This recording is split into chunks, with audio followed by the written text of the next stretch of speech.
Sveiciens, darbie klausītāji, podkāstā Vārdspēks attiecībās. Šodien runāsim par tēmu, kura ir patiesībā maz publiski apspriesta vēl, bet sabiedrībā bieži sastopama un iespējams atpazīst arī sevi tajā. Saruna būs par un ap tautā sauktajiem īpaši jutīgiem cilvēkiem, jeb zinātniskais apzīmējums būtu cilvēks ar izteiktu jutīgumu vai sensoriskais apstrādes jutīgums. Runāsim gan par šīs tēmas skatpunktu no pieaugušā, gan no bērnu puses, kādas var būt iespējams sekas, ja to laicīgi neatpazīstam bērniņā, un kā pašam ar to labāk sadzīvot un ko darīt, ja dzīvojam kopā ar kādu, kurš ir īpaši jutīgs. Par to, kas tas īsti ir un kāds izpaužās, esmu aicinājusi šodien divus sarunu viesus. Pirmais īpašais viesis ir klīniskās un veselības psiholoģe un dialektiskās uzvedības terapijas speciāliste Evita Ozoliņa un arī klīniskās un veselības psiholoģe Liene Čīma. Sveiki, dāmas! Sveiki, Kristīne! Sveiki! Paldies, man prieks, ka jūs varat būt šodien šajā sarunā, un es kā vienmēr maniem viesiem arī uzdodu šo pirmo jautājumu, tā arī jums. Šis neizpaliks, ko jūs pašas par sevi teiktu, kas jūs esat? Jā, paldies vēlreiz par uzaicināšanu. Es esmu, kā jau minēju, klīniskā un veselības psiholoģija, dialektiskās uzvedības terapijas speciāliste un mamma 2 lieliskiem bērniem, kurā savā praksē strādā jau vairākus gadus intensīvi gan ar lielajiem bērniem, kā es to mēdzu teikt, jauniešiem, pusaudžiem un pieaugušajiem, bet arī ar mazo bērniņu vecākiem, caur vecāku programmām, bērnemecla audzināšanu un arī pusaudžu vecākiem ceļvedis audzinot pusaudzi. Vispār tāda dabas mīļotāja un dzīvnieku, mājdzīvnieku man ir pilna māja un ļoti patīk arī baudīt dabu un fotografēt. Brīnišķīgi. Jā, un Liene? Es līdzīgi kā Evita var teikt, es arī esmu klīniskā un veselības psiholoģe, un tās lomas dzīvē ir bijušas vairākas, bet man liekas, ka šī ir tā loma, kas šajā dzīves posmā ir iznākusi tā priekšplānā. Un, es darbojos privāti praksē, nedaudz arī hospisa aprūpē, un tās manas tēmas vairāk ir krīzes, zaudējumi, dažādas traumas, būšana līdzās tādās grūtās situācijās, bet zinātniskā interese un ir par šo sensorisko jutīgumu. Un es tiešām ļoti priecājos un paldies tev, ka tu uzaicināji un tad, ka mums notiek šī saruna. Tieši tā, ka šī profesionālā interese padziļināt pētīt cilvēkus, kuriem piemīt šis izteiktais jutīgums, jeb sensoriskais apstrādes jutīgums, ir arī tas, kas mūs ar Lienu ir savedis kopā profesionālajā dzīvē pēdējā laikā. Paldies Evitai, jo mēs bijām, sanāk vairākus gadus patiesībā studiju procesa laikā vienlaikus interesējušās un darījušas vienu un to pašu, un kaut kā paldies Evitai, ka viņa man uzrunāja, un tad var mēsties kopā un soli pa solītim mēģināt plašākai sabiedrībai skaidrot pēc iespējas precīzi to, kas uz šobrīd ir zināms latviešu valodā, un arī tas mērķis, lai tie cilvēki, kas ir līdzās maziem bērniem, audzinātāji, vecāki, spēj pēc iespējas ātrāk to atpazīt un attiecīgi pielāgot vidi bērniņam. Jā, tā pētniecība notiek tieši pēdējos gados izteiktāk, un pasaulē jau ir aizvien vairāk pētījumu pieejama angļu valodā, bet pie mums Latvijā tikko. Un tāpēc arī mēs savā ziņā kā tāda vēstneši gribam uzņemties un piedalīties šajā procesā, tulkot, adaptēt informāciju, kas ir zinātnē balstīta, lai arī tādu atbalstu un skaidrību viestu cilvēkiem. Tā kā tās informācijas mums pašām arī pētot, pietrūkst un ir visādas vidējas, un tad forši, ka mēs varam ar Lienu arī kopā padiskutēt, kā viena to saprot, kā otra to saprot. Kādu brīdi arī kādam doktorim prasīt padomu, kur jau mums tie lauciņi pārklājās, psiholoģiju, medicīnu vai ne, tā kā, darīt pieejamāku informāciju Latvijas sabiedrībai. Un tieši kā tu pieminēji, visām vecuma kategorijām, dažādos aspektos. Jā, noteikti būs jāparunā par šo vecumu, bet sākumā es domāju, būtu ļoti svarīgi, ka mēs nodefinētu klausītājiem, kas tas ir un kas tas arī nav. Un kā arī par pašu apzīmējumu, jo sabiedrībā mēs bieži tomēr sakam, cilvēks ir īpaši jūtīgs. Tādēļ sākumā tad es lūkšu izskaidrot pareizāku vārdu lietojumu un arī tās saturu? Jā, tātad izteikts jutīgums, ja zinātniskajā valodā mēs arī mēdzam saukt tā kā sensoriskās apstrādes jutīgums. Angļu valodā, ja patīk meklēt un lasīt informāciju, tad jāskatās pēc atslēgu vārdiem sensory processing sensitivity. Un tā ir ģenētiski noteikta, tiešām iedzimta temperamenta iezīme. Ja? Tāda nervu sistēmas attīstības īpatnība, mēs varētu teikt, ja, kas norāda, ar ko tad viņi raksturojas, norāda tādu palielinātu jutīgumu centrālajā nervu sistēmā un arī padziļinātu gan fizisko, gan sociālo, gan emocionālo un arī kognitīvo apstrādi. Ja, līdzīgi tā kā citas temperamenta iezīmes, ja mēs runājam par aktivitāti vai par regularitāti, tad arī ir tas spektrs, ir daļa cilvēku, kur mēs esam kaut kur pa vidu. Ir kādi, kur ir varbūt zemāk, tā kā mazāk jutīgi, un ir kādi, kur ir tādi izteikti jutīgi. Un tad mēs runāsim tieši par to, kur ir tas gals, kur ir tā kā izteikti jutīgi. Mm-hmm. Par to, kā mūsu nervu sistēmas darbības īpatnība, kā mēs uztveram apkārtējos un arī iekšējos signālus, apstrādājam un reaģējam. Labi, tātad pareizais apzīmējums būs izteikti jutīgs. Parunāsim tad sākumā par pieaugušajiem un pēc tam arī par bērniem. Bet kā izskatās persona, kura ir izteikti jutīga? Jā, tad pētījumos ir aprakstīts, ka vidēji 20–30%, kā kurā pētījumā atšķirās, tad vidēji katrs 5. sabiedrībā ir iespējams izteikti jūtīgs.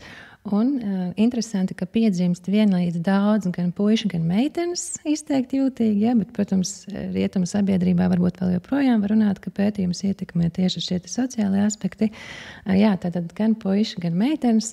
Un kas arī interesanti, ka pētījums saka, ka 30% ir ekstraverti un 70% varētu būt introverti. Jā, tad tās lietas, par kurām min arī teorijā un kā tas izpaužas dzīvē, ir pirmkārt spēja ātrāk pamanīt visādas lietas un nianses, dziļāk un vairāk par tām domām analizēt, pārdomāt tādā griezumā, šādā griezumā, ko mēs saucam par dziļāku informācijas apstrādi. Un arī tā reakcija tātad paaugstināt emocionālā reaktivitāte. Vienmēr sakot, ka to stimulu ikdienā ir tik daudz un ar viņiem ir jāstrādā un jāanalizē, tad ir lielāks risks, ka tā nervu sistēma ātrāk arī nonāk pārslodzē. Un tāpat laikā arī stimuli kā tādi, skaņas, gaismas cilvēkam ar izteiktu jutību, diena kaut kādā spožā gaismā, piemēram, klases telpa, dienas gaismas spuldzes, 30 skolēni, troksnis, skaļums, un visu šo pamanīt, reģistrēt un pārsēdāt, viņam ir par daudz. Tas ir tā kā būt visu dienu pie tumbas ar diezgan lielu skaļumu. Tas nozīmē, ka pieaugušais ir nemitīgā nomodā par to, kas tev notiek apkārt. Ja? Nelē, varētu teikt tādu pārsātinājumu sajūtu, kā teicu, to skaties, jā, tāds pastiprinātājs visam, kas notiek riņķī.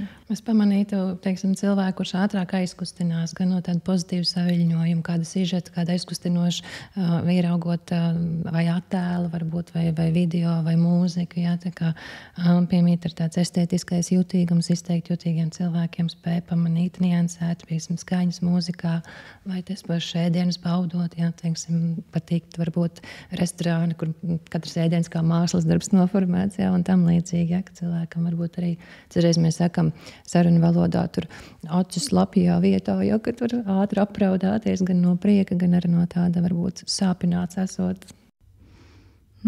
Jā, manuprāt, būtu droši vien svarīgi saprast, kur būtu tā robeža, nosakot, vai cilvēks ir tieši izteikti jutīgs. Piemēram, varbūt kāds klausās un domā, jā, man nepatīk skaļa mūzika, vai man nepatīk spilgts gaismas. Jā, svarīgi šeit ir nesajaukt. Ja mēs tā kā runājam par sensoriskās apstrādes jutīgumu, tas nav gluži tas pats konstrukts, kas ir tā kā maņa jutīgums, sensory sensitivity, ko tā kā mēs atrodam dažādos maņa jutības traucējumos. Ja? Tā kā runāt par to pašu autismu spektru traucējumiem, bet tad droši vien būtu arī forši, kāds daktars varētu šito korekti nokomentēt. Ja? Tā kā tomēr tur ir tāds... līdzīgi pārklāšanās, bet tāpat laikā arī kaut kādas atšķirības. Jāskatās tā izpausme, kā viņi izskatās komplektā ar pārējām lietām, bet atbildot uz to, vai ir konkrēts veids, kā noteikt uz doto brīdi Latvijā kritēriju, jā, es esmu sensoriski jūtīgs, tas teiksim tā, ka tās aptaujas ir tādā adaptācijas procesā un pie tā tiek strādāts, bet šādas pašnovērtējuma aptaujas ir pieejamas angļu valodā, oriģinālā valodā, gan pieaugušiem, gan bērniem.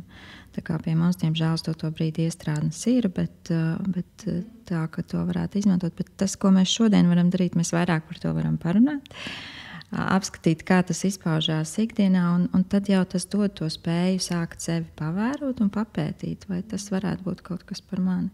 Kas līdz šim tādā studiju procesā ir pētīts un secināts, tad mazliet var teikt, ka tā audiālā tāda slodzes nenoturība vai ātra pārslodze, iespējams ir viena no raksturojošām. Tas pats ir arī tajās pašnovērtējuma aptaujās, ka tas ir viens no tādiem spilgtākajiem tādiem raksturlielumiem, kas parāda, ka tieši tā skaņa ir viena no grūtāk tolerējumām.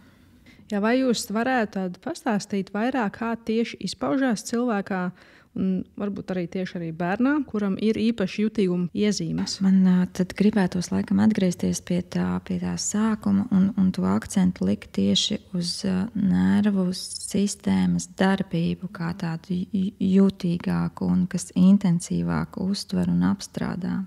Piemēram, par zīdaiņu vecumu runājot, tie visticamāk būs bērniņi, kas intensīvāk reaģēs uz kaut kādām skaņām, aizcērtot durvis, vai viņi būs raudulīgāki, viņi varētu naktīs vairāk mosties, un šādā veidā varētu uz tādā zīdaiņu vecumā izpaust. Vairāk arī prasīgāki tajā, nepieciešamībā pēc apskāvieniem, pieskārieniem un būšanas azotē varbūt. Jā, un tieši tā tas ir ļoti pamanāms, kā ja kaut kādi pēkšņi pārsteigs trokšņi, tad sarausies, izteiktāk, tā kā norieģēs. Vēlāk pieradīs pie kaut kādām jaunām lietām. Bērnu dārzā varētu būt lēnāks tas adaptācijas process. Viņi varētu negribēt iesaistīties kaut kādās rotaļās vai negribēt skaitīt obligāti tos dzejolīšus Ziemassvētkos. Viņi varētu būt tie, kas grib pabūt klusumā vairāk tie bērniņi. Un kamēr viņi vēl ir nerunājuši, tad arī ir grūtāk saprast šīs izpausmes, jo bērns jau kā viņš mums nokomunicē, ka kaut kas viņam ir par daudz vai kaut kas ar viņu nav labi. Tas tāds intensīvs, negatīvs tāds afekts, ja viņš raud vai kliedz vai ir kaut kādas histērijas, un to ir tā grūti tā precīzi uzreiz atpazīt. Tas tāds vecāku, mērķtiecīgs, pētniecisks darbs, ka es visu laiku skatos līdzi, kas šodien bija pirms tam, kas notika pirms tam, kad vēl šādi ir bijis. Kaut kā tā. Kas vēl varētu raksturot, kad parasti saka, ka šie bērni, arī pētījumos vai aprakstos var izlasīt, viņi jau tādā gan agrā vecumā uzdod tādus interesantus, sarežģītus pieaugušo jautājumus, tādus ļoti dziļus jautājumus, kas liekas netipiski maziem bērniem, kur viņam tāda doma, bet tas ir tieši šīs dziļās informācijas apstrādes, un tādām interesēm. Tas ir viens, kā var pamanīt. Protams, arī var pamanīt, ka tā pati empatizēšana citu noskaņojumam. Blakus bērniņš raudās, tad šis visticamāk būs bērniņš, kurš ātrāk raudās līdzi. Kad viņš, vai kādam darīs pāri, tad izjutīs to attiecīgi arī intensīvāk varbūt. Vai kas amizanti, man liekas, ka tie ir bērniņi, kas rauda, kad bērnu dārzā grupiņā ienāk tas Ziemassvētku vecītis, vai vecāki ir sarūpējuši to 2-gadnieku ballu, un ir zelta baloni, un viss ir, un tas bērniņš ir rauda un nelaimīgs, un vecāki tā kā nesaprot, kāpēc tas, kas visiem patīk, šajā gadījumā nestrādā, un kāpēc ir tādas reakcijas. Un arī, kas ļoti ir ieraugāms, kad izteiktāk šiem cilvēkiem tiešām traucē spiedošs apģērbs vai birkas vai apakšveļā birka vai vīle. Un, vai nepatīk zeķebikses dot priekšroku leggingiem bez vīlēm, jo arī šis, katrā ziņā var radīt ātri tādu pārsātinājumu, nogurdinājumu, aizkaitināmību, traucēt apģērbs, spiest cepure vai smirdēt dilles vai sīpoli, būt asi izteiktāk, es nezinu, viens no tiem interesantiem piemēriem, man liekas, ka arī šīs te pozitīvās emocijas var būt tik stipras, ka viņi no viņām mēģina izvairīties, vai filma Lesija ir vispār ārpus saraksta, kā pārdzīvot par sunīšiem, kuriem dara pāri filmās vai kurus atstāja. Vai arī saņemot, piemēram, dzimšanas dienā kaut ko tik šausmīgi kārotu, ko tu esi ļoti gribējis, tas bērniņš var paņemt un aizmest prom. Par to, jā, ka arī tā pozitīvā tā emocija, viņa ir tik intensīva, ka viņa ir par daudz.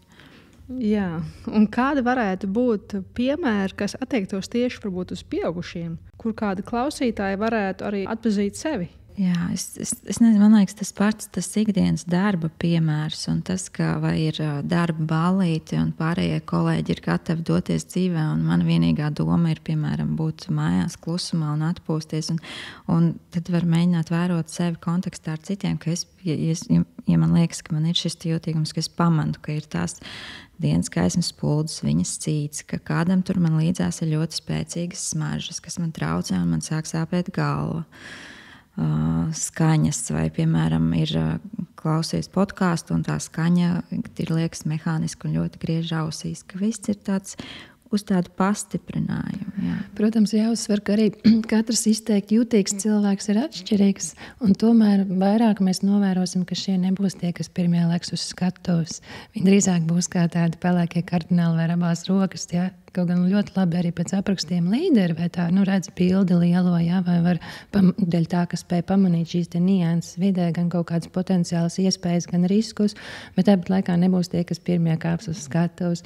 Un ir pat kaut kur apraksti, kas saka, ka šie cilvēki, kas varbūt pat labāk atstāja tādu labāku otrreizējo iespēju nekā pirmreizējo iespēju, jo viņi parasti ir tādi maliņā un klusi, un varbūt arī netik daudz dos priekšroku tādiem small talkiem, čitčatiem, bet drīzāk izvēlēsies viens pret viens sarunu biedru un ies dziļumā. Varbūt tas var būt tāds raksturojošais, jā, ko mēs varam pamanīt. Jā, un runājot par vecākiem un mazākiem bērniem, ko jūs teiktu, kā vecākiem pamanīt, vai viņu bērnam piemīt šis izteiktais jutīgums, un, ja tas apstiprinās, tad kā vecākiem labāk atbalstīt bērnu audzināšanas procesā? Jā, šis ir brīnišķīgs jautājums tiešām. Un tas viens no svarīgākajiem to pēdējo gadu atklājumiem, kā jau Evita teica, ja līdz šim jau sen bija zināms, ka jutīgums ir saistīts ar kaut kādiem grūtību attīstības riskiem, gan psihoemocionālas grūtības, gan fizioloģiskas, vienmēr sakot, jutīgums bija asociējums ar vājumu, trauslumu, tādu ievainojamību. Bet tad tieši pēdējo gadu pētījumi parāda to, ka ja jutīgs bērniņš sastopas ar atbalstošu vidi, viņš kā reiz var sasniegt pat labākus rezultātus dažādās jomās nekā bērniņš, kuram nav šis jutīgums.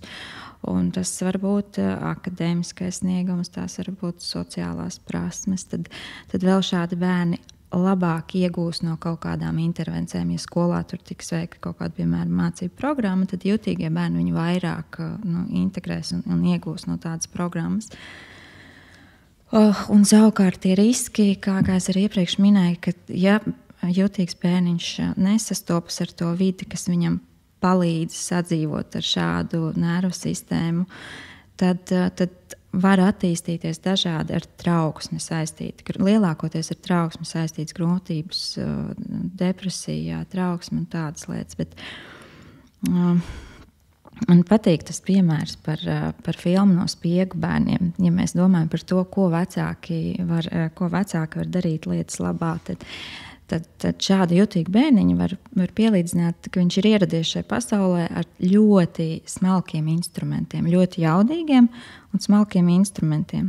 Un ja blakus ir vecāks vai tās tuvākās personas, kas viņam palīdz, kā ar šo dzīvot, kā to likt lietā, kā nepārslogot to savu nervu sistēmu, tad viņš tiešām var sasniegt pat vēl pozitīvāku to attīstības dinamiku. Tu mini nepārslogot nervu sistēmu. Jā, man liekas, tas ir diezgan būtisks punkts. Kā praktiski vecākiem atbalstīt, lai bērnu nenoslogotu pie nosacījuma, ka tiešām ir šis izteiktais jutīgums? Dot šim bērniņam vairāk laiku pierast pie jaunām lietām, mēģināt viņu nenoslogot ar 10 dažādiem pulciņiem. Franču valoda, arfa un baleta studijas pēc kārtas viņam noteikti tas būs par daudz. Ļaut iespēju bērnam pabūt klusumā, dot viņam to savu mierīgo laiku, lai vienkārši viņam ir mazāk stimulu. Un līdzīgi kā visiem pārējiem bērniem ir ārkārtīgi nozīmīga vecāka spēja mācīt bērnam šo te emociju regulāciju. Tu izskatās, ka tu šobrīd esi noguris. Mēs varētu iet, paspēlēties tur dīvānā ar tavu lācīti, vai mēs varam iet nomazgāt seju ar augstu ūdeni, lēnām mācīt viņam, kas ar tevi notiek un ko tu vari darīt lietas labā. Un mēs varam runāt ar audzinātājām, ka varbūt viņš var sēdēt stūrītī, vai ja viņš negrib šai brīdī, varbūt ir iespējams, ka viņam nav obligāti tur jādara kaut kādas tādas aktivitātes, ļaut viņam pabūt vienam pašam. Protams, arī tādos, kur ir ļoti aktīvi, intensīvi slodze, piemēram, koncertos vai sporta arēnās, tur hokeja spēļu laikā izmantot rokšanas lapējošās austiņas noteikti, jo tas būtu ļoti liela slodze bērnam, arī pieaugušam, tāpat to ņemt vērā, varbūt pārāk ilgi neuzturēties tais pašos tirzniecības centros, vai arī, kā jau arī Liena pieminēja, piemēram, kur ir spilgts apgaismojums, arī tāds skatuves prožektoru gaismas vai kaut vai saules apgaismojums, izmantot saules brilles, kas var būt ļoti palīdzoši arī. Protams, laicīgi pamanīt to, ka tas pārsātinājums jau tūlīt nenovilkt pa ilgu, vienkāršot izsakoties, piemēram, laicīgi doties prom no bērnu laukumiņa, vai jau jūtot un pazīstot savu bērnu, pamanot, ka pat jau ir jau pa daudz, piemēram, arī varbūt foršā ballītē, bet kā mēs zinām, ka bērni ballītē krusta šķērsu gāžas viens otram virsū vārtās pa zemi ķer, rauj grūž, tas ir tāds rotaļu daudzuišanās atmosfērā, bet izteikti jūtīgam bērniņam tā ir pārāk liela slodze, un tad varbūt ir vērts uz kādu brīdi aiziet blakus istabā, kur ir pieklusināta gaisma, kur ir kluss, kur nav skaidrs, vai iziet ārā dārzā, pašūpoties, pastaigāties, pēlpot, kā arī Liena minēja, un tad atgriezties ballītē, bet varbūt citreiz iet ātrāk mājās. Un tas ir tas pētnieciskais darbs, man liekas, un ja tam bērniņam ir tā lielā raudāšanas laika, tad domāt, kas notika pirms tam, kad iepriekšējā reize šādi bija. Ja tā ir pēkšņi lielveikalā, kā nereti saka, kur atšķirās izlutināšana no, ja tā ir kaut kāda epizoda lielveikalā, ieraugot to īpašo, vienradzi vai Spidermanu, tad tas ir kaut kas viens, bet tikai vecāks jau redz, ka tu esi, kas ir noticis pirms tam un kad šāda uzvedība ir bijusi novērota. Skaidrs, kas arī jau ir aprakstīts, ka šādi bērniņi ir jūtīgākie, piemēram, vieglāk ietekmēsies nekā citi, gan arī no tādām, kā mēs minējām, pozitīvi, gan arī ir negatīviem, piemēram, vecāku skarba attieksmi, vai, arī apkārt bērniem, kur ir tāda delikventu uzvedību, tad arī šie būs tādi vieglāk ietekmējami bērniņi. Vai arī to pašu, piemēram, spēļu, datoru spēļu, kur ir kaut kādas šausmainas, tā kā noteikti to arī ņemt vērā un ierobežot varbūt tiešām par vairāk padomāt, kā tas laiks tiek pavadīts, jo kas tiek ieteikts, tomēr, ka daba, dabas skaņas, tās pašas meža vai jūra vai ūdens, dzīva ūdens, čalas vai vējš, noteikti būtu vairāk palīdzoši, kas var arī palīdzēt atjaunoties un atpūsties. Tā kā noteikti par to un arī uzteikt un uzslavēt jūtīgāku bērniņu, kurš tiešām izrāda rūpes vai empātiju pa citu bērnu, vai arī jūt līdzi, viņam sirsnīgi sāp, viņš sāk līdz raudāt, arī šos te aspektus pamanīt, novērojot un arī pastiprināt pozitīvi, ka ir taču jauki un forši, ka tu pamani, ka otrs ir sliktā noskaņojumā vai kāds viņam ir izdarījis pāri. Tas ir tāds, kur var arī vecāks vai ne tikai vecāks, arī pedagogs pamanīt to un arī uzteikt šo. Un par dabas skaņām, man liekas, viņa brīnišķīgi arī strādā kaut vai tai pašā kādu no tām playlistēm, kas ir, ja nav iespēja braukt uz mēžu, bet uzlikt kaut kādas tādas dabas skaņas, maza tehniska lieta, bet arī brīnišķīgi strādā. Jā, vai piemēram, tai vietā, lai tu dragātu multeni, uzlikt kaut kādas zivtiņas akvārijā vai kaut kas ir arī līdzīgi, kā var palīdzēt nomierināties. Jā. Jā, sākumā jūs gan minējāt īsi, bet nedaudz vairāk pastāstiet lūdzu par to, vai izteikts jutīgums ir kaut kas, kas ar laiku izveidojās, vai tas ir iedzimts? Tā ir iedzimta, jā, kā es ar pašā sākumā teicu, un pētījumos pierādīts, ka izteikts jutīgums ir mēreni pārmantojams. Jā, tas ir līdzīgi, kā mēs te runājam par skruļainiem matiem vai taisniem, vai par zilām vai brūnām acīm. Un citreiz praksē arī cilvēks saka, kā es varu no šitā tikt vaļā, vai man tiešām ir grūti būt brīžam jutīgam. Un es saku, bet kā tas ir tikt vaļā? Tas ir tā kā līdzīgi, ja, kā mēs jau runājām ar citām temperamentu iezīmēm, kas mūsos ir iedzimts, tāds iedzimts rakstura iezīmes. Jā. Tātad tas nozīmē, ka, ja tas ir iedzimts, tad visticamāk, ka vienam no vecākiem ir arī šis izteiktais jutīgums. Būtu vērts tad paanalizēt un pavērot, jā, un padomāt par šo. Un kā ir, vai vecāki varētu pamanīt jau no zīdaiņu vecuma šīs pazīmes, vai drīzāk vēlākos gados?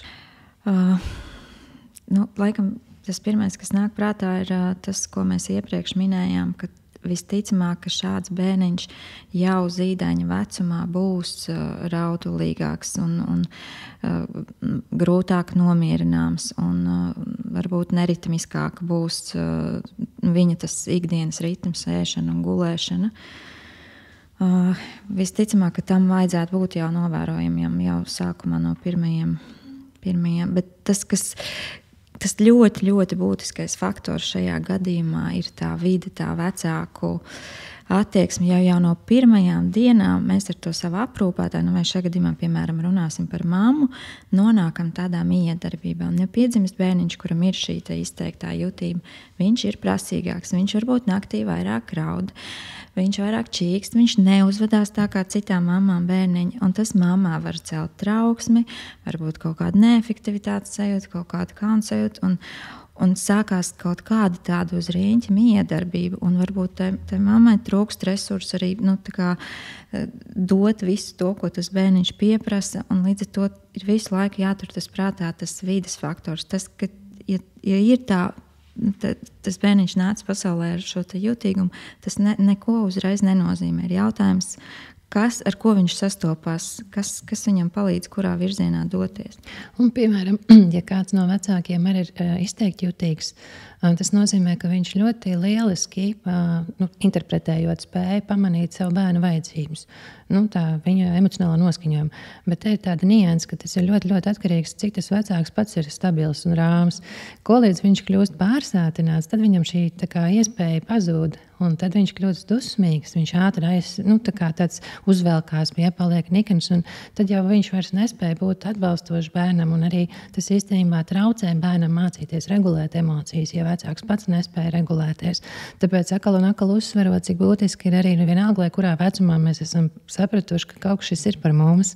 Tas jutīgums varbūt varētu man piemist.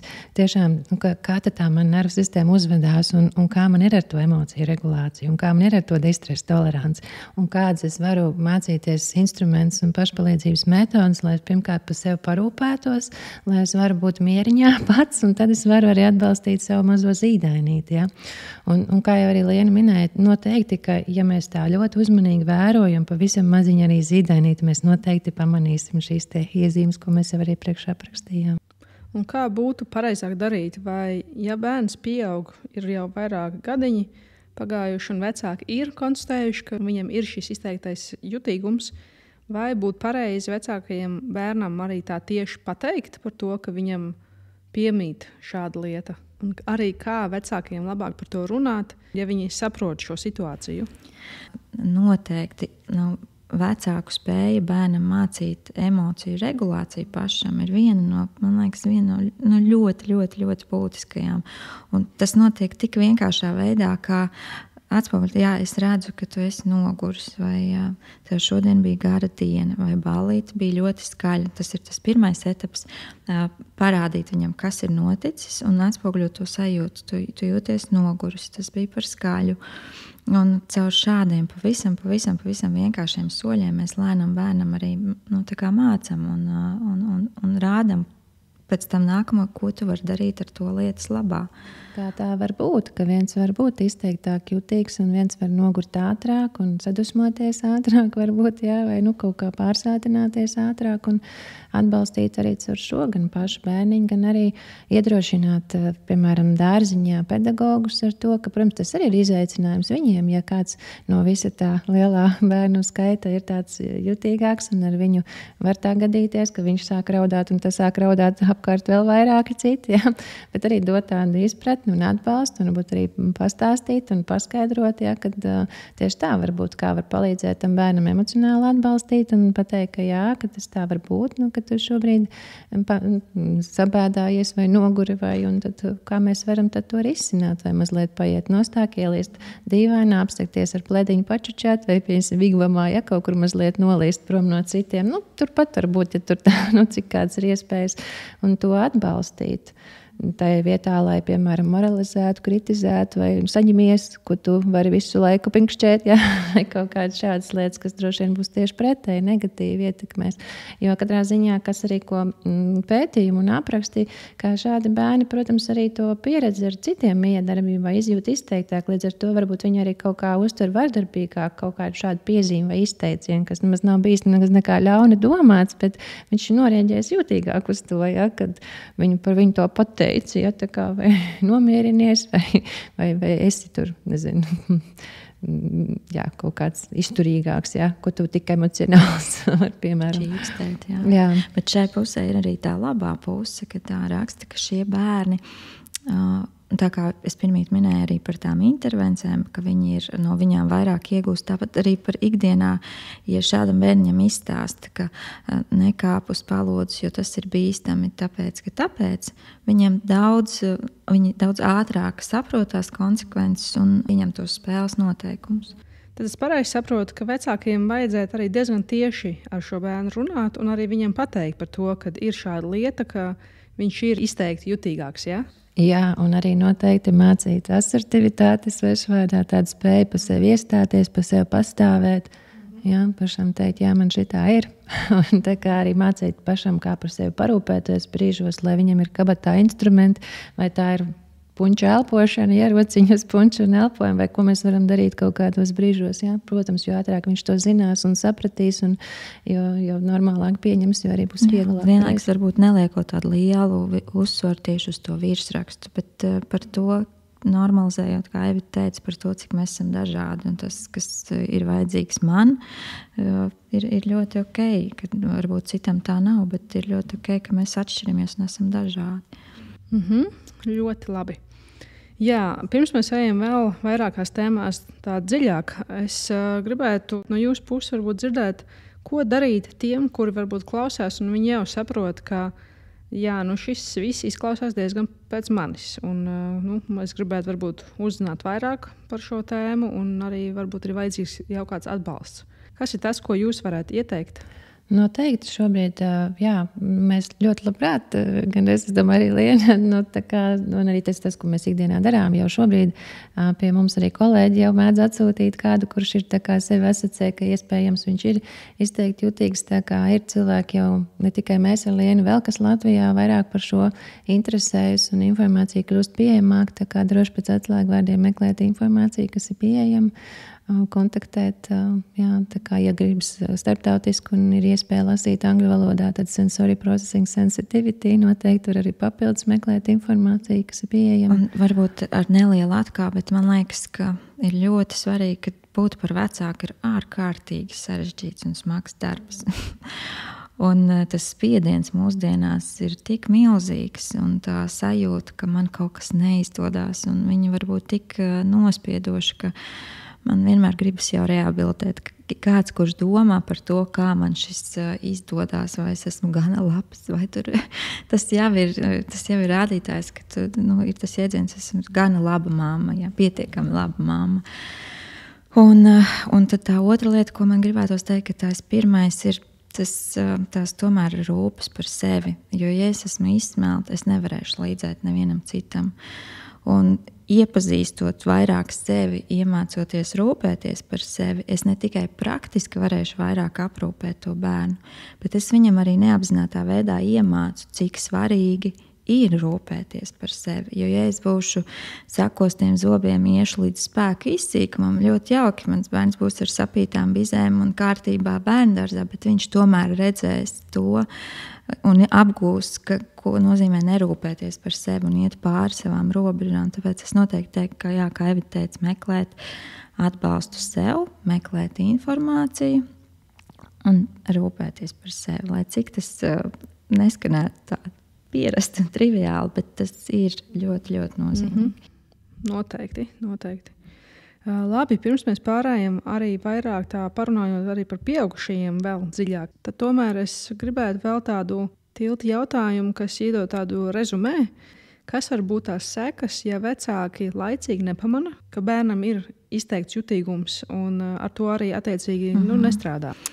Tās varētu būt dažādas ar trauksmi saistītas grūtības. Jo, ja visu to pasauli piedzīvo intensīvākā veidā un ar to pārslodzi neko nedara, tad likumsakarīgi, ka tā ir trauksme, kas ir jau bāzē ļoti augstā līmenī. Un ja tā trauksme ir jau bāziski ļoti augstā līmenī, tad pietiek vēl notiek kaut kādam spiedienam no ārpasaules, lai mēs justos pagalam nelāgi. Jā, ja tie apstākļi bērnībā ir tādi nelabvēlīgi, nabadzīgi vai ir kādas krīzes, tādi sarežģīti notikumi, ka tur ir tādi riski, ka aiziet attīstīt tādu netipiskāku gaitu. Jā. Tā kā papildinot to, ko jau arī Liena teica, mēs arī runājam varbūt biežāk arī par tām pašām depresijām, jā, vai aleksetīmiju, arī vispār tādu neapmierinātību ar sevi, ar dzīvi kopumā.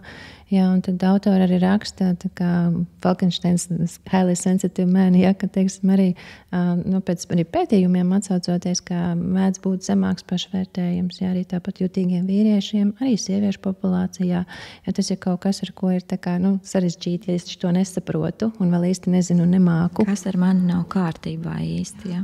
Īpaši, man liekas, vīriešiem tas tomēr ir tas sociālais un arī mūsu sabiedrībā, ja, ka vīrietim ir jābūt stipram, kur vēl bērni, puikas neraud, un diemžēl tas kaut kur vēl parādās. Un mums vīriešiem nav depresija, ja, bet viņi izdara pašnāvību vai ir alkoholisms un narkotikas, un tas ir diezgan skumji. Bet tāpēc ir svarīgi par to domāt un runāt un mazināt arī šo stigmu, jo jutīga nervu sistēma ir arī vīriešiem, un arī viņiem ir lielāka šī slodze. Manuprāt, šī ir ļoti būtiska lieta, jo emocijas neapzinoties, tas jau ir tas, kas īstenībā ļoti, ļoti bieži rada to trauksmi. Un rada ne tikai trauksmi, bet attiecīgi tas arī aiziet ķēdes reakcijā. Bet jā, tieši šīs neapzinātās un vārdos nenosauktās emocijas, kuras tu pats īsti pat nezini, kas īsti tevī notiek, kur vēl bērnam. Jā. Un labā ziņa ir, ka to var darīt, mācīties arī pieaugušo vecumā kopā ar bērniem.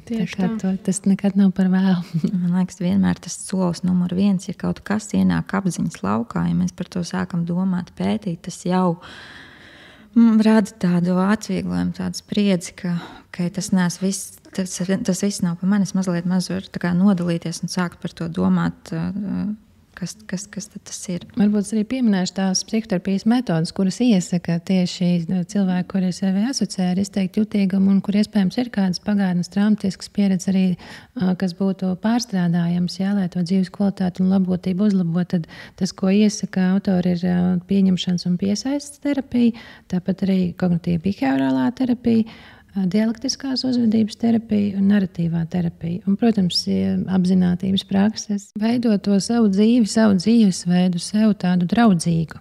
Tieši, ko mēs runājām par to, paņemt laiku sev, paņemt klusuma pauzes. Citreiz mēs runājam ar klientiem, bet man nav iespēja, saka cilvēks, es nevaru tur paņemt katru 3. nedēļu brīvdienu, piemēram, ja. Bet tu vari paņemt 10 minūtes pauzi starp mītiņiem, tu vari klusumā pasēdēt, aizvert acis, pēlpot, tu vari aiziet pusdienu nosnausties, jā, tu vari vienkārši pasēdēt mirklīt pirms skriet tālāk. Tādas mazas nianses, ko iekļaut savā ikdienā, lai samazinātu to skrējienu tempu, lai dotu sev laiku procesēt, tā kā, jā, atjaunoties, jā, kārtīgi izgulēties. patiešām šis ir jo īpaši svarīgi izteikt jutīgiem cilvēkiem, kad dot sev tādas atslodzes dienas, kā es cerēju smējos praksē pidžamu dienas, ja, kad vienkārši ļaut sev gulēt tik, cik organisms prasa. Un tas tieši tā, kā tu saki, tas pamats apakšā ir samazināt to stimulu slodzi uz nervu sistēmu. Un es savukārt smējos, ja mēs jūtamies slikti, mums ir jāpaskatās savā sarakstiņā, kuram katram ir jābūt, kur ir mans sarakstiņš, kas ir lietas, kas man iepriecina. Ja? Vai tur aizbraukt uz jūru, paklausīties mūziku, palasīt grāmatu, iet vannā, kas nu kuram aiziet uz dejošanu, tad ja es paskatos šajā sarakstiņā un saprotu, ka nevienā no šīm es nevaru likt čeku, ka es neko no šī neesmu izdarījis lietas labā, tad es neesmu parūpējies par sevi. Tāpat arī tādās sarežģītās sarunās vai potenciāli konfliktos apzināties, ka mēs, cilvēki, kas ir izteikti jutīgāk, to uzbudinājumu izjutīs ātrāk. Līdz ar to jau šo paredzot paši, vienoties par noteikumiem, piemēram, jā, vai arī tā kā saprotot, ka pats kļūst destruktīvs vai ka pat jau vairs nav konstruktīvs saruna, ņemt pauzi. Atkal tādos aprakstos, bet ir minēts patiešām, kad ieplānot šīs sarežģītās sarunas, ne pirms gulētiešanas, jo skaidrs, ka izteikti jutīgs cilvēks vēl ilgi domās un analizēs un visu šo te atkal pārcelās, tad ieplānot to tādā saudzīgākā priekš sevis laika periodā, un ja ir sajūta, ka jāņem pauzi, tad arī prasīt to pauzi un teikt, ka šeit mēs varam tagad likt komatu vismaz uz 20 minūtēm, jā, tā kā vai vēl ilgāku laiku mēs varam pie šīs sarunas pēc tam atgriezties, bet es šobrīd esmu nogurusi, es esmu pārsātināta, man ir vajadzīgs laiks, lai atjaunotos, lai es varu tā kā pieslēgties sarunai. Jā, tas būs arī tādā veidā, zinot sevi, savu nervu sistēmu arī. Rēķināties ar viņu. Tātad pirmais solis būtu apzināties, ka tev vispār tā ir. Un tādēļ arī ir šīs sarunas podkāstā, lai veicinātu klausītājiem vairāk piefiksēt un apzināties kādas lietas. Jā, bet otrs būtiskais solis ir mazināt ikdienā stimulus un atrast kaut vai mazas pauzes, kurās atvilkt elpu. Un arī mierā tiešām uzelpot. Un arī papētīt sevi, lai pēc iespējas labāk iepazītu, ar ko tad man ir grūtāk. Vai tas ir daudz cilvēku, vai liels skaļums, vai spilgta gaisma. Un tad attiecīgi var mēģināt to vidi sev pēc iespējas pielāgot un zināt, vai, es nezinu, jutīgam cilvēkam tāds open office situācija arī varētu būt ļoti liels izaicinājums. Tieši tā, vismaz ar kaut kā aizbīdīt vietiņu mazliet nostāk, jā. Pat ja tur nav iespēja, bet katrā ziņā izteikti jutīgs cilvēks būs pateicīgs, ja viņam būs iespēja kaut kur patvērties no tādas burzmas, ja tur būs kāda atpūtas telpa. Līdzīgi kā mēs par bērniem runājām, ja, vai tas ir cita telpa vai turpat vigvams, tad līdzīgi arī pieaugušiem, ja būs kāda vieta, kur patvērties, kur ir miers un klusums, ja, kur viņš var iziet uz brīdi, vai arī izmantot pusdienu pauzi, iziet ārā pa parku, pastaigāties, ja, nepalikt turpat tai vidē, nomainīt vidi, nomainās ar enerģiju apkārt, ja, tā kā var arī atjaunoties. Labi, es vēlētos šobrīd vēl parunāt par īpaši jutīgiem cilvēkiem un darba vidi, jo īstenībā šī kombinācija varētu būt diezgan daudziem izaicinoša. Un, jā, ko jūs par to varētu pastāstīt? Katrā ziņā kaut ko mēs mazliet jau šeit pieminējām. Tas uz jebkuru vidi attieksies, ja, ka šie noteikti būs arī tie kolēģi darbinieki, kuri tiešām spēs pamanīt šis te niansēti, kas vidē notiek, kāds ir mikroklimats, vai tur ir kaut kādi potenciāli draudi. Ir spekulācijas, ka iespējams izteikti jutīgi cilvēki ir tādi lojāli un apzinīgāki, daļa tieši šis te maņu, vai spēju uztvert informāciju un integrēt jau pagātnē pieredzēto, ar to viņi arī tā kā jau paredz varbūt kādās situācijās, kā izturēties, lai sev neradītu liekas klapatas. un tas arī ir ļoti labs ieguldījums pārējiem darba kolektīvā, jo viņi var varbūt tādi signāli luktur, ka kaut kas nav kārtībā. Jā, tā kā var palīdzēt ātrāk ieraudzīt, kur varbūt citi vēl nemaz nenorēģē.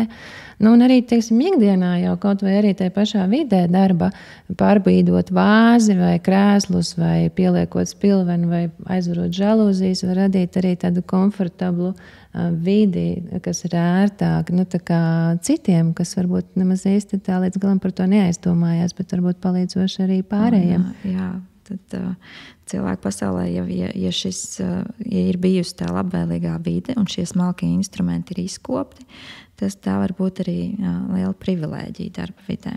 Un tāpat laikā arī, ja būs tāda pozitīva attieksme, tad arī izteikti jūtīgi cilvēki būs tie, kas arī izteiktāk rēģēs un veselīgāk arī uz šo te. Tā kā, jā, būs iedvesmoti darīt lietas un jā, kā es iepriekš arī teicu, varbūt redz to laukumu, pamana tas, kas kur kā notiek un paredz un redz, vai kolēģim vai vadītājam ir slikts garastāvoklis vai labs, jā, vai varbūt šodien es iešu pie viņa, vai varbūt arī nogaidīšu kaut kādu brīdi, ja, kas arī ir tāda, jā, kas noteikti arī palīdz tam mikroklimatam. Jā, līdzīgi kā arī viena no pētniecēm Acevedo savā grāmatā minēja noslēgumā, ka arī NASA pētnieki esot izrādījuši interesi par šo iezīmi tieši šajā te kontekstā, ka tā var būt arī privilēģija un spēja kaut ko vairāk prognozēt un pamanīt. Tāpat laikā, ja, piemēram, sapulces laikā vai arī kaut kāda sazvana laikā, sarunas laikā otrs novērsīsies, tas jau jebkur ne tikai darba vidē, tad uzreiz, pamanot šo noteikti iespējams norieģēs arī trauksmaināk un tad centīsies to uzmanību pievērst atpakaļ, ja, kas varbūt es nemaz tā nepamanītu, ka viņš neskatījās mani, ja, bet jutīgs cilvēks uzreiz to ievēros un uz to rieģēs. Tomēr tas ieteikums vairāk, ko es novēroju, kas ir fakti, ja, un kādas ir manas emocijas par notiekošo. Un tad arī komunikācijā mēs varam aktīvi prasīt. Ja es pamanu, ka tu novērsies, ar ko tas ir saistīts, bet tā kā pašam neinterpretēt, kāpēc varbūt tas tā ir. Jā, un tās interpretācijas varbūt var maz drusciņi vairāk būt saistīts ar kaut kādu savu personisko pieredzi, ar to, ar pašapziņu un ar kaut kādām vēl citām lietām. Tad ne tik tiešā veidā tieši ar šo te iezīmi, kā jau ar to, kā es dzīvē esmu pieredzējis un kāpēc es šo signālu iztulkoju tieši tā. Darba vidē noteikti aktuāli arī, kad komandējumi tiešām ieplānot lidojumus, laika maiņas, dot sev laiku adaptēties, būs mazliet vairāk laika vajadzīgs, vai arī, teiksim, pārlidojumi var radīt tāpat atkal pārstimulāciju un nogurumu, tā kā arī ar to rēķināties, ka arī ne tikai komandējumā, arī ceļojumā dodoties, varbūt uzreiz gluži tikko izkāpt no lidmašīnas, nesaplānot visu dienu, skriet uz visu pēc kārtas, ja muzejiem un dabas un objektiem arhitektūras, bet mazliet atjaunoties, atpūsties un tad, ja, vienkārši atkal šo te ņemot vērā, ieplānot vairāk laiku. Ja ir uzstāšanās, sapulces, konferences, kur tiešām ir šie te skaņi, audiāli, vizuāli, prožektori, ja, skaņas, tad ideālā variantā ir iespēja pirms tam aiziet izmēģināt vai ievesties vidē, adaptēties, saprast, redzēt, sajusties. Tā kā, tādas nianses arī, jā. Jā, un es tā aizdomājos, vai šis man tagad apgalvojums, ko es teikšu, vai tas arī tā novērots ir, ka īpaši jutīgiem cilvēkiem ir īstenībā savas priekšrocības, dēļ empātijas un dēļ tāds īpašs, varbūt tiešām tāda jutīguma. Ir iespējams labs lauciņš, kur strādāt ir tieši ar cilvēkiem. Īstenībā ļoti daudzās profesijās šis ir ļoti palīdzoši, kā jau mēs iepriekš arī runājām, tā spēja niansēt, uztvert detaļas, pamanīt. Tas līderiem ļoti kolosāli iezīme, ja, daudz, kur nepieciešams, kuri veido paši savas komandas, tāds būtisks resurs ir šī spēja. Protams, strādājot ar savu regulāciju, ja, nekļūstot par varmāku brīžos, kad ir pārsātinājums un kad ir ļoti daudz emociju, un tad ir dusmas un aizkaitinājums, un tad atkal šī te realitātes sadaļa, kad strādāt ar to spēju regulēties un regulēt savas emocijas un palikt cieņpilnam komunikācijā, bet visādi citādi ir ļoti daudzās profesijās. Es esmu dzirdējusi intervijas pētījumu tādu, es neesmu redzējusi, bet kaut kur intervijās ir, ka ir gan juristi izteikti jūtīgi, gan psihologi, terapeiti, jā, gan ļoti daudz un dažādi jomu pārstāv. Jā, tā kā. Jā. Vai kaut kas vēl ir par tādu?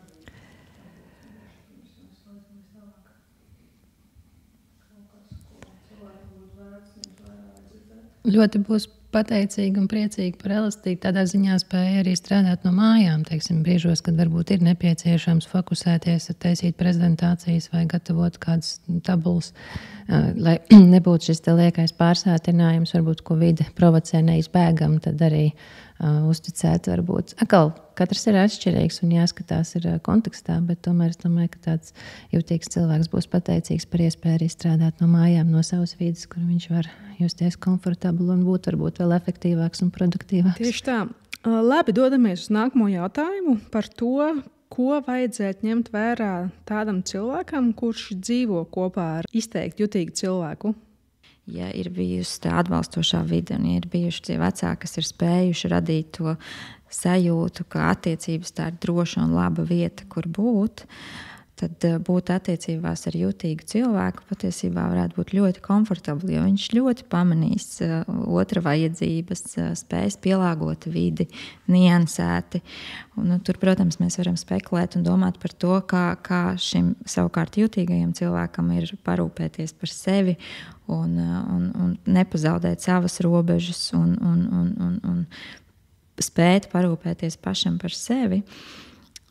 Bet man liekas, lielos vilcienos tie ir tie paši principi, kas jebkurās citās attiecībās spēt izprast katram savas vajadzības, spēt tās nokomunicēt cieņpilni, saprotami otram, sadzirdēt otra vajadzības un pēdējais mēģināt cieņpilni vienoties, kā mēs varam izdarīt tā, lai tev ir labi un lai man ir labi. Un tas princips lielos vilcienos, man liekas, visiem, vai mēs esam jūtīgi vai neesam jūtīgi. Jā, noteikti, ka arī šeit jūtīgāks cilvēks ātrāk pamanīs, kas tās attiecībās ir vai nav kārtībā. Ja tās attiecības ir tādas foršas un mīlošas, jā, tad iespējams viņš arī būs tāds ļoti dziļš un interesants sarunu biedrs un arī ļoti pozitīvi reaģēs uz partneri. Un atkal attiecīgi pretēji, arī kaut kādas tur būs negatīvas lietas, tur atkal būs šis tie negatīvi aspekti. Jā, tā kā, bet katrā ziņā arī, ja pamanīs, bet tas arī ir no intervijām, tas nav no zinātniskiem pētījumiem, ka iespējams, ka izteikti jutīgs partners ātrāk pamanīs, ka attiecībās kaut kas nav kārtībā, bet iespējams viņš nebūs pirmais, kurš uz šo cels saulītē, kas te mums te notiek, bet viņš iespējams jau laikus iepriekš būs nomanījis, ka kaut kas tur nav īsti. Tā kā, jā, tad noteikti vēl, ko mēs varam pateikt, ka iepriekš tā neuzsvērām, ka arī tas pārsātinājums no vides, kurā mēs dzīvojam, piemēram, mazas telpas, kas ir pārbalīvēta ar dažādām krāsainām gleznām un grāmatām un baklājiem pie sienām, tas noteikti arī rada pārstimulāciju un pārsātinājumu, tā kā droši vien arī iekārtojot to vidi. Tas ir tas pats par to savstarpējo cieņu un respektu par atšķirīgo, ja tā kā tādas lietas ņemt vērā. Arī kā pavadīt brīvo laiku, kur brīvdienas, un vai ir iespēja arī dot partnerim vienam otram laiku, pašam savām nodevēm, savai atpūtai, atjaunoties, kas arī noteikti būs svarīgi. Es esmu arī lasījusi tur intervijas, kur varbūt saka, ka jutīgāki cilvēki sarežģītāk pieņem šo te lēmumu, to doto commitmentu, tā kā angļu valodā, ja, kļūt par partneri, viņi tā apdomīgāk izvērtēs visus plus mīnus, varbūt būs vajadzīgs vairāks laika, bet, ja to lēmumu pieņems, tad tā kā tā nopietna iespējams, jā, bet tā kā uzsverot, ka gan jau ka visi, bet kaut kādas varbūt lietas tur arī ir. Un vēl kas jāņem vērā, piemēram, arī par to pašu seksuālo dzīvi. Ja cilvēks ir tāds izteikti jutīgs, viņš var ātrāk norēģēt uz kaut kādām smaržām, smakām, ne tām smakām, ne tām gaismām, un kas, protams, var novērst viņu uzmanību no intimitātes un varbūt mazināt viņu vēlmi, ja, pēc kādām seksuālām darbībām. Kaut kur es esmu arī lasījusi, ka varbūt mazāk vajag tos variācijas vai ekstrēmus, ja, tā kā varbūt nebūs pirmie, kas eksperimentēs lidostās vai lidmašīnu toaletēs ar seksu nodarboties, bet tās ir tādas spekulācijas un no rakstiem, tā kā jāskatās, jā.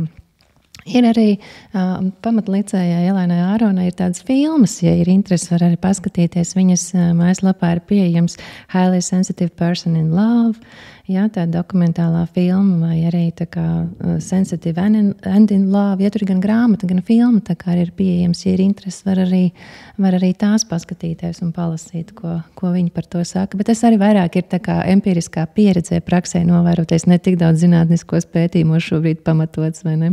Jā, man liekas, tas, ko mēs iepriekš minējām, ka tas strādā kā pastiprinātājs vienā vai otrā virzienā, ka, ja tu esi attiecībās ar jūtīgu cilvēku, viņš iespējams daudz spēcīgāk pārdzīvos un pamanīs un pārdzīvos jebkuru tādu negatīvu notikumu vai attiecību dinamikā kaut kādu sarunu vai skatienu vai diskusiju. Un arī gluži otrādi viņam var būt, pieneņu pušķis un ir brīnišķīgs notikums un liela laime un prieks. Tā kā pastiprinātājs vienā vai otrā virzienā vairāk iegūst no pozitīva vairāk cieši no negatīva. Es domāju, ka tā arī izteikti jūtīga partneru atbildība runāt par savām vajadzībām, mācīties runāt par vajadzībām. Negaidīt, ka tas otrs uzminēs vai kaut kā nojautīs, bet paredzēt, ka šis ir kaut kas, kas pašam man ir jādara. Man jāmācās arī paprasīt un pateikt cieņpilni, kas man ir svarīgi un kā man der, kā es gribu, lai mums ir vēl foršāk. Tas droši vien arī katra paša izteikti jutīga cilvēka atbildība. Un pretī partners var būt dažāds, bet, protams, ir ļoti jauki, ja tas tiek saklausīts un dzirdēts, un arī, kad ar to rēķinās. Jā. Bet tas jau kā jebkurās partnerattiecībās. Viņš minēja tie pirmie 2 punkti - apzināties savas vajadzības. Tad es arī pasaku, ka es pēc dienas darbā man vajag stundu klusumu, piemēram, un tad to cieņpilni nokomunicēt. Tie pirmie 2 soļi. Interesanti, jo tas viss, ko tieši tagad jūs runājat, tas ir arī tas mērķis mediācijā. Strādājot ar pāriem, ar vecākiem, ar ģimenes lietām, tas ir tas galvenais tieši, tas fokus uz vajadzību apzināšanos un arī to nokomunicēšanu otram cilvēkam. Tieši šķiet tik vienkārši vārdi, bet patiesībā tur ir apbrīnojama jauda apakšā, jo kopā var dzīvot tik dažādi cilvēki. Ja vien viņi ir spējīgi, prasmīgi saprast sevi, nokomunicēt otram, sadzirdēt otru un vienoties, kā mēs te tagad dzīvosim, lai ir labi tev un labi man. Tas algoritms patiesībā ir tiešām ļoti vienkāršs, un to var izkopt. Ļoti skaisti pateikts. Jā, kā ir ar empātiju un visu šo tēmu, jo patiesībā empātijai arī ir diezgan liela loma šajā visā, vai ne? Nu jā, runājot par empātiju, tad tā ir spēja pamanīt, tā kā atpazīt un izprast otru cilvēku jūtas vai uzvedību vai notikumu. Un tur var būt 2 tie faktori. Tā empātija var būt vairāk kognitīva, ka mēs ar domu palīdzību mēs piesaistam uzmanību. Es sāku domāt par to otru cilvēku un saprotu viņa rīcības motīvus, izdomāju, ka viņš varētu justies tā, bet tad ir arī tā afektīvā empātija, ka tu vairāk ķermeniski izjūti. Un ir interesanti pētījumi arī par maziem zīdainīšiem, par to, ka viņi sāk raudāt, ja raud citi bērni. Un viņiem tas nepatīkamais, tas afekts ir vairāk tieši uz raudāšanu, nevis kaut kādiem citiem ikdienas trokšņiem. Viņi ar tādu paši nesāk raudāt un tā nereaģē kā tieši citi bērniņi, kas raud. Un tas tiek minēts kā viens no tādiem pierādījumiem tam, ka tā empātija ir neirobioloģisks tas pamats, un viņš ir raksturīgs arī tieši jutīgiem cilvēkiem. Viņi pamanīs nianses, tādas mikrodaļiņas, kā tur tavs sejas vaips ir nokustējies, ka tu piemiedzi, tev tur parādījās krunciņa, tavs lūpu kaktiņš pacēlās, tu piešķiepi galvu, pagriezi pēdu. Un viņas tiek reģistrētas. Nevienmēr varbūt cilvēks izkopja to tā, ka tu uzreiz arī saproti, ka šīs pazīmju kopums nozīmē to un to. Bet jā, jutīgiem cilvēkiem noteikti būs raksturīga šī spēja, un to arī pierāda pētījumi, kas tika veikti ar magnētiskās rezonances metodi, ka viņi pamana ātrāk un precīzāk šīs nianses. Ņemot vērā, ka empātijai ir liela loma tam, cik veselīgi īstenībā mēs spējam arī komunicēt, tad kā jūs ieteiktu stiprināt empātijas spēju? Es domāju, ka noteikti var, un te mēs atgriežamies pie tiem pirmajiem 2 punktiem, ka par to runāt un teikt, ka man ir svarīgi justies saprastam un tā, bet es pazaudēju domu, es aizgāju uz nākamo domu. Par to, ka var trenēt noteikti, un viena lieta, kas man liekas, kas palīdz trenēt, ir visu laiku paturēt prātā to virsmērķi, ka mēs abi gribam justies labi attiecībās. Un ja mēs abi gribam justies labi, tad mēs esam ieinteresēti bišķiņu vairāk izdarīt kaut kādu piepūli, ieklausīties otrā cilvēkā. Un caur šo, man liekas, arī, ja tā empātija nenāk dabiski, bet ja mēs paturam prātā to virsmērķi, tad šādā veidā var trenēt. Bet varbūt vēl viena lieta, ko pie empātijas, man liekas, būtu svarīgi minēt par jutīgiem cilvēkiem, un arī vispār par cilvēkiem runājot, mums ir grūti būt līdzās kādam, kurš piedzīvo spēcīgas emocijas. Ja vien mums nav kāda traucējuma, tad visticamāk, ja kāds līdzās spēcīgi raud vai dusmojas, mēs jūtam bezspēcības sajūtu. Jo gribās tā dabiskā vēlme atrisināt, sakārtot, atrisināt, lai man šitas nav jāpiedzīvo. Un jutīgam cilvēkam tas varētu būt lielāks izaicinājums, jo viņš ar lielāku intensitāti piedzīvo šo bezspēcības sajūtu, ka otrs blakus raud vai ir nikns vai lamājās. Un tad man liekas, ka tā viena lieta, kas var palīdzēt šajā gadījumā, ir tā trenēt, apzināties savas atbildības robežu, novilkt to līniju starp mani un otru cilvēku. Jā, es esmu tev līdzās ar atvērtu sirdi, es tev klausos, es tev atbalstu, es tev nenosodu, bet tomēr es savā galvā paturu prātu, ka tā ir otra cilvēka atbildība, kā viņš tiek galā ar savas dzīves notikumu un kā viņš to emocionāli pārstrādā. Un man liekas, ka šī atbildības izprašana maz drusciņi atvieglo to grūtumu un vēlmi kaut kā ļoti, ļoti just līdzi un empatizēt visiem. Un ja mēs atkal atceramies, ka ir svarīgi neiztekt un mēs būsim ilgtermiņā spējīgāk, ilgāk dot, uzturēt attiecības, ja mēs neiztērēsim sevi pāri 110%. Jā, tas ir par to apzinātību, kur ir šīs te robežas. Es pamanu, es tam empatizēju, bet reizē tā nav mana atbildība. Nevienmēr tā ir mana atbildība. Jā. Labi, ejot jau uz noslēgumu, un tomēr vēl ir viens jautājums, kuru es noteikti gribētu uzdot saistībā ar vecākiem un bērniem, jo šī kara tēma ir joprojām, diemžēl, dikti aktuāla. Tādēļ mans jautājums ir, ja gadījumā vecākiem ir bērns, kurš ir izteikti jutīgs, kā un vai runāt ar bērnu par šo tēmu? Noteikti atkal pieaugušam sākt pašam ar sevi. Pirmkārt apzināt, cik tas ir un kāda ir motivācija. Teiksim, cik es esmu pats stabils šajā neziņā vai nezināmībā, nenoteiktībā, kā ir ar manu emociju regulāciju. Un arī tiešām ļoti nopietni izvērtēt, kas no pieejamās informācijas ir nepieciešams zināt un redzēt bērnam. Skaidrs, ka bērnam ir nepieciešama drošības izjūta un stabilitāte. Un tas ir vecāku arī uzdevums to spēt nodrošināt, lai vienalga kāda ir apstākļi, cik vien tas ir iespējams. Līdz ar to līdzīgi, kaut kāda lieka informācija, sižetus televīzijā, neskatīties bērnu klātbūtnē, tieši otrādi. Tā kā iedrošināt, nomierināt, stabilizēt, tā kā godīgi stāstīt, bet pārlieku daudz arī nerunāt par šīm tēmām. Tas, kas uz bērnu neatiec, un iespējams viņa psihika vispār nespēja to vēl saprast. Jā, un es ļoti arī liktu uzsveru uz to godīgumu, ka teikt bērnam, ka es iespējams arī nezinu, ka atkarībā no bērniņa vecuma un tās katra bērniņa izpratnes, bet man liekas, ka tas godīgums ir ļoti svarīgs, jo nereti mēs gribam pasargāt un izlikties, ka tā visi nav, bet rezultātā zināmā mērā radam lielāku trauksmi. Bet atklāt uzrunāt, ka daudz cilvēku šobrīd ir uztraukušies arī.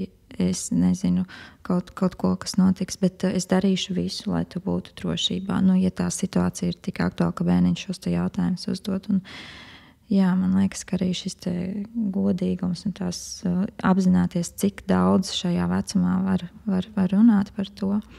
Bet slēpt noteikti, nezinu, jo tāpat jau bērndārza grupiņā. Es atceros, ka arī mums mājās jaunākais dēls atnāca bērndārza.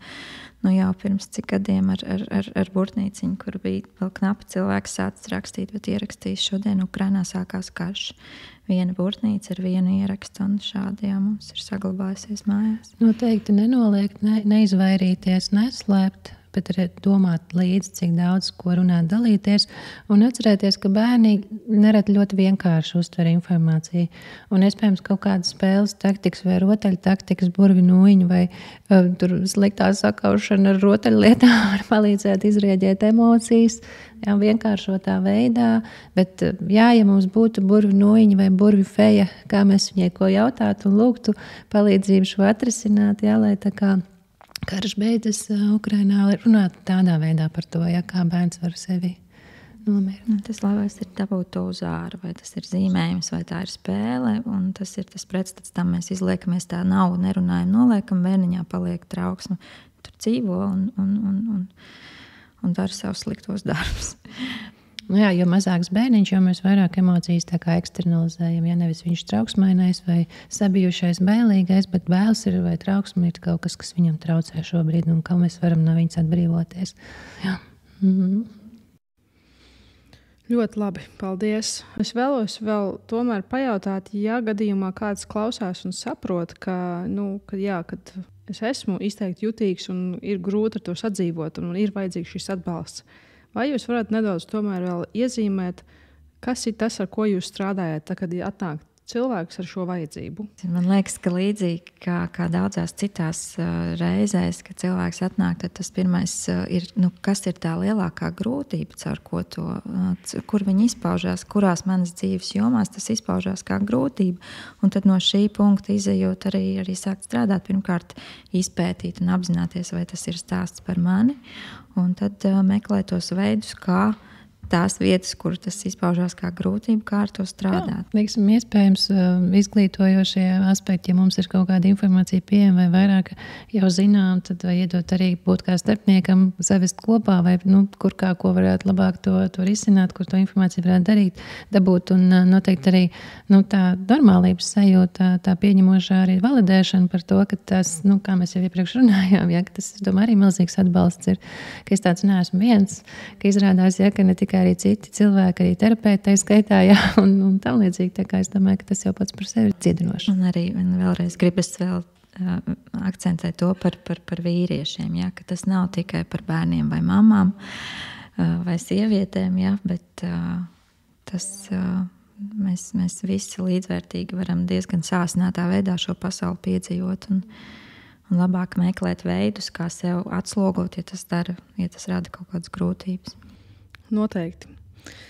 Labi, dāmas, paldies liels par to, ka jūs bijat šeit. Paldies par to, ko jūs darat. Un paldies, ka jūs arī šo tēmu vairāk arī Latvijā ieviešat un attīstat. Paldies tev par iespēju. Jā, liels paldies par iespēju par šo būt un runāt. Ar prieku. Jā, mīļā klausītāji, tad arī no jums atvados līdz nākamajai sarunai. Un līdz tam noteikti stiprināsim mūsu attiecības un arī mūsu sirdsmieru. Atā!